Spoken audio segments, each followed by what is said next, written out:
Bonjour à tous, j'espère que vous allez bien en ce début d'année 2024. Nous sommes déjà repartis pour de nouvelles aventures et je voulais commencer par vous remercier d'avoir été présent tout au long de l'année 2023 et vous remercier pour tous vos retours sur les vidéos, pour tous vos commentaires, pour tous vos partages, également pour tous vos dons. Et j'en profite pour vous souhaiter tous mes meilleurs vœux pour cette puissante année qui se présente.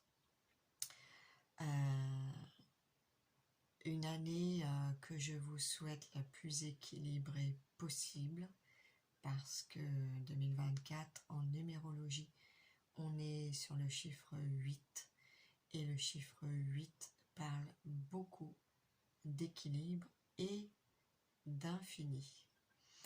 Donc on va avoir une année puissante qui va justement être propice à développer toutes nos potentialités, toutes nos compétences, tous nos talents, et qui va vraiment nous inviter à oser exprimer tout ça de la meilleure façon qui soit, c'est-à-dire le plus équilibré possible. Alors le 8 en numérologie va nous parler de tout ce qui est relation à l'argent, relation au pouvoir, relation à la justesse, à la justice, relation à tout ce qui va être matériel, mais aussi spirituel. Donc c'est arriver justement à trouver l'équilibre dans tout ça et ne plus rejeter ni l'un ni l'autre, mais arriver à intégrer le plan matériel et le plan spirituel dans notre vie à part entière. Le 8 va nous parler aussi de l'équilibre entre le masculin et le féminin. Donc on va beaucoup travailler sur la dualité et pour pouvoir enfin unir ces deux énergies, ces deux polarités, et ne plus les dissocier, les confronter, les opposer ou les mettre en lutte l'une contre l'autre. L'équilibre va nous parler aussi de partage. Donc il y a de belles ouvertures sur des co-créations, des partenariats, que ce soit professionnels, associatifs, amicaux. Il va y avoir un élan en fait d'œuvrer ensemble, de travailler ensemble, de proposer des nouvelles choses pour avancer ensemble et non plus dans la division.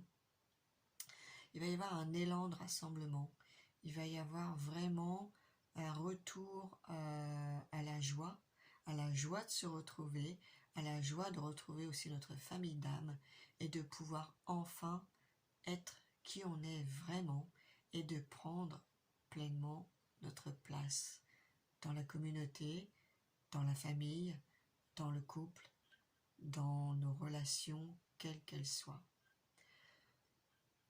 Le 8 est vraiment force de puissance. Donc c'est une force que l'on va devoir apprendre à maîtriser pour qu'elle soit utilisée à bon escient. Le pouvoir, si on l'utilise pour l'évolution personnelle, l'évolution de l'âme ou l'évolution humanitaire au service aux autres,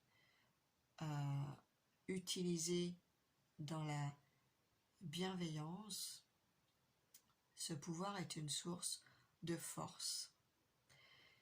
S'il est utilisé dans la manipulation, la malveillance, la domination sur l'autre, il est force de destruction.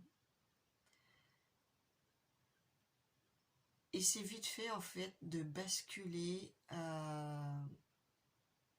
dans l'autre camp si on se sent tout puissant, si notre ego se sent tellement porté que nos compétences se développent de manière exponentielle, parce que le 8 c'est vraiment tout est possible en fait. Donc on est vraiment dans une énergie qui va nous pousser à aller de l'avant, qui va nous pousser vraiment à exprimer tout ce qu'on a en nous. Donc à nous de trouver le moyen aussi de pouvoir exprimer ça sans empiéter sur l'autre, sans chercher à manipuler, sans chercher à dominer, sans chercher à convaincre de quoi que ce soit. À nous de trouver la juste mesure dans tout ce qu'on fait, dans tout ce qu'on dit, pour que chacun puisse vraiment exprimer tout ce qu'il a au fond de son cœur, tout ce qu'il a dans sa boîte à outils, je dirais. Alors bien sûr, on va beaucoup parler des mémoires, en tout cas pour ce qui me concerne, puisque c'est mon sujet. On va beaucoup parler de mémoire liée à la blessure d'injustice, parce que le 8 dans le tarot, c'est aussi l'arcane de la justice, donc c'est la vérité, c'est faire face à notre propre réalité, c'est accepter de regarder notre vie telle qu'elle est, notre réalité telle qu'elle est, accepter de se regarder aussi et de s'accepter tel qu'on est, y compris et surtout dans nos parts d'ombre. La justice, elle peut trancher. Quand on a une décision à prendre, eh bien, poussée dans l'énergie du 8, cette décision, on ne va pas non plus réfléchir pendant 10 ans. Elle peut être prise très rapidement et on peut se retrouver face à des retournements de situation imprévus, parce qu'on peut aussi subir ce retournement de situation vis-à-vis de quelqu'un d'autre, que ce soit professionnellement ou personnellement. Donc il y a des décisions qu'on va prendre soi-même qui vont être très rapides, parce que voilà, on aura posé le pour, le contre, et on va trancher. Donc il y a plein de choses qui vont se dérouler sur le plan de l'humain, qui ne seront pas forcément toujours agréables à vivre, parce qu'on va devoir justement trouver l'équilibre par rapport aux autres, par rapport aussi aux décisions des autres.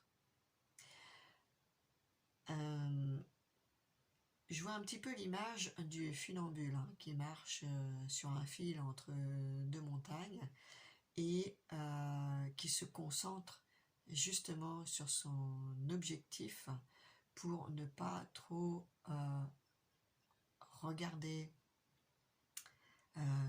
en bas, c'est-à-dire regarder vers l'ombre, vers les peurs, vers ce qui pourrait justement nous empêcher d'atteindre notre but, nous empêcher de continuer à avancer, même si on fait face à certaines difficultés. C'est être concentré sur son cap et ne jamais le lâcher. C'est vraiment la concentration. Donc le recentrage sur soi, sur ses projets, sur tant qu'à faire des choses lumineuses, positives, et garder ce cap vers la lumière. Quoi qu'il se passe, ne pas se laisser influencer par nos peurs, par les peurs des autres aussi. Ne pas se laisser influencer par ce qui pourrait mettre en échec quelque part ce qu'on a envie de réaliser. Parce que le 8 étant l'année de tous les possibles, il va y avoir des rêves qu'on a envie de, qui sont au fond de nous depuis quelque temps et qu'on a envie cette année de réaliser. Donc c'est garder cette force en soi, garder cette énergie pour soi et la mettre au service de notre âme, au service de l'évolution personnelle et collective. Parce qu'on est vraiment relié au collectif, hein, on est vraiment en lien avec le collectif, et c'est d'apprendre justement à jongler entre les basses fréquences qui peuvent venir nous perturber et ces hautes fréquences qui nous propulsent vers quelque chose de fantastique. Alors qu'est-ce que je pourrais dire de plus? On va travailler sur cette énergie d'argent aussi. Donc quel est mon rapport à l'argent? L'argent qui est une énergie masculine, une énergie yang.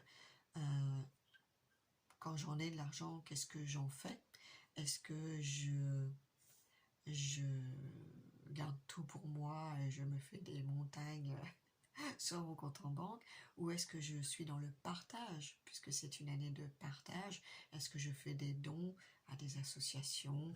Voilà, peu importe, est-ce que je suis aussi dans le don? Et si cet argent vient à manquer, ce sera effectivement le moment de travailler sur ces mémoires de manque, ces peurs du manque, ces mémoires de manque. Et pour ceux qui sont dans la spiritualité, c'est oser aussi travailler avec cette énergie et ne plus se sous-estimer en ne demandant pas d'échange par rapport à vos compétences. Je ne parlerai pas de don parce que pour moi, la notion de don, elle est obsolète. Nous avons tous des capacités, nous avons tous des compétences, qu'elles appartiennent au monde de la matière ou au monde spirituel. Et toutes ces compétences, elles doivent être valorisées.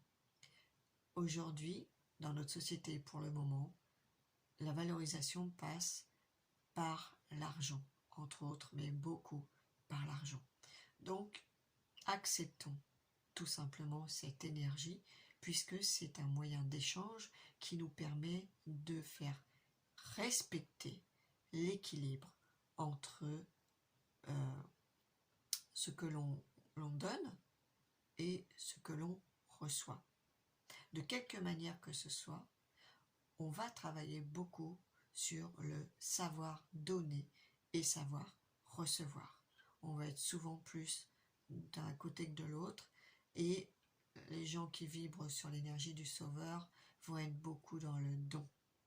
Elles vont donner de leur temps, elles vont donner des conseils, elles vont donner énormément d'énergie dans leur présence à l'autre. Et c'est épuisant. Quand il n'y a pas d'échange en retour, c'est épuisant. Alors respectez votre énergie. C'est important pour vous, pour ne pas vous fatiguer déjà d'une part, mais au niveau spirituel, ça fait partie des lois spirituelles aussi de respecter cet équilibre. Que vous dire d'autre?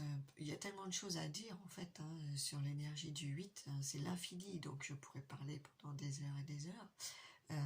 Ce qui est important, c'est de garder cette notion en tête d'équilibre, parce que pour moi, ça résume vraiment, ça résume le 8. C'est trouver toujours dans toute situation la voie du milieu, travailler justement avec tout ce qui est extrême et opposé. D'ailleurs, on le voit déjà en politique, ça fuse beaucoup entre les extrêmes. Ça va être ça toute l'année, pour nous faire prendre conscience qu'en fait, rien n'est tout noir, rien n'est tout rose d'un côté ou de l'autre. Il y a toujours des choses à prendre dans un sens et à laisser. Dans toute situation, il y a toujours deux faces à une pièce. Donc c'est prendre toujours ce qui est juste pour soi.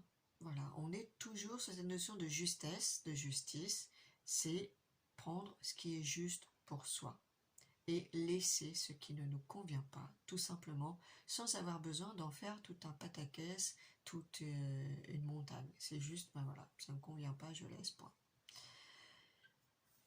Alors concernant les mémoires, donc je vais parler de la blessure d'injustice qui à elle seule déjà engendre pas mal de difficultés. On va être dans de la rigidité, on va être dans de la domination, dans de la manipulation, donc ce sont des énergies qui sont assez lourdes, bon assez lourdes généralement dans toutes les blessures d'âme, mais la blessure d'injustice, elle est vraiment, elle pique, je dirais. Et je vous ferai en fait tout un listing de ce qu'on pourra travailler cette année pour ceux que ça intéresse, mais je vous le mettrai sur le blog, je vais faire un article et je vous mettrai ces informations là sur le blog, comme ça vous aurez toutes les informations à portée de main et vous pourrez tout simplement imprimer si vous avez envie de travailler dessus. Et si besoin, eh bien, on pourra effectivement travailler aussi ensemble. Donc je vous mettrai ça sur le blog, je vous ferai passer l'information. Inscrivez-vous d'ailleurs sur mon site si vous voulez recevoir directement dans vos boîtes mail les articles de blog et les emailings que je vais envoyer toute l'année. Abonnez-vous à la chaîne si vous voulez être informé de mes nouvelles vidéos. Je pense que cette année, je vais continuer. Je fais à peu près une vidéo par mois. Pour l'instant, je ne me sens pas l'envie, enfin l'élan en tout cas, d'en faire plus parce que c'est le rythme qui m'est donné. Peut-être que ça changera à un moment donné, je ne sais pas. Voilà, parce que j'ai beaucoup d'autres choses aussi à faire. Et c'est la raison pour laquelle je vous remercie vraiment infiniment pour votre soutien, parce que je passe beaucoup de temps, que ce soit pour les vidéos, que ce soit pour les articles, les emailings et toutes les informations que je vous transmets. Et voilà, c'est toujours un plaisir quand je peux aussi échanger avec vous, avec certains d'entre vous, comme j'ai pu le faire tout au long de 2023, par téléphone. Et voilà, n'hésitez pas en fait, si besoin, à m'envoyer soit un message si vous avez des questions, y compris sur les accompagnements. Donc j'accompagne sur la libération des mémoires, mais aussi en consultation. Si vous avez une problématique, nous pouvons passer un moment ensemble pour essayer d'éclairer un petit peu votre chemin. Et ben voilà, je vais m'arrêter là pour aujourd'hui. Merci infiniment à vous. Et je vous retrouve très prochainement sur le blog. Très vite, je pense, la semaine prochaine. Il y aura très certainement l'article sur les mémoires à libérer en 2024. Une liste qui ne sera pas du tout exhaustive, puisque je vais mettre les principales, et de ces principales mémoires découlent tout un tas d'autres mémoires. Pour ceux qui veulent aller dans la précision, eh bien ça se passe en séance. Voilà. Je vous souhaite une belle journée et je vous dis à très bientôt. Prenez bien soin de vous. En hiver, c'est cocooning. On lève un peu le pied, même si au niveau astrologique, on a des planètes là qui nous poussent à passer un peu à l'action. Il y a justement cet équilibre incarné entre le repos et ces élans qui viennent nous chercher. Posez vos idées, mettez en place des plans, et pour l'année, préparez-vous en fait pour cette année, posez vos intentions et écoutez votre intuition surtout. Ciao, ciao, à bientôt.